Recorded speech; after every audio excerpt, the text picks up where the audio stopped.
क्या उसने आज काम नहीं करना था? वो काम चोर नहीं है, आ जाएगी अभी। तुम सुनाओ, इफ़ी को कहाँ छोड़ आई हो? कहीं वो अकेला तो नहीं है? आपी, एक बात बताऊं आपको, हमारा अंदाजा बहरोज के बारे में गलत निकला। वो बहुत नाइस इंसान है। और एक बात बताऊं आपको, हमारी तो अब बहुत अच्छी दोस्ती भी हो चुकी है। इनफैक्ट बहरोज बहुत अच्छी कॉफी बनाता है।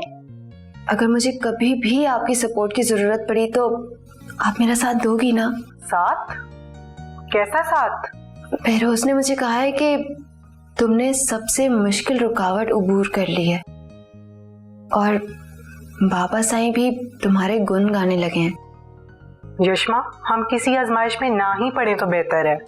हाँ, अगर ऐसा कुछ हुआ तो तब की तब देखी जाएगी। हम क्यों खुद को अभी से हल्कान करना शुरू कर दें? मगर आप ही, तुम अब क्या करने लगी हो? फारिगी तो आओ जरा खाना बनाने में मेरी मदद ही कर दो। भाई, हमें भी तो पता चले कि तुम कितनी सुगड़ हो।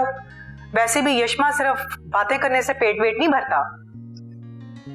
अच्छा तो ठीक है, मैं चेंज करके आती हूँ।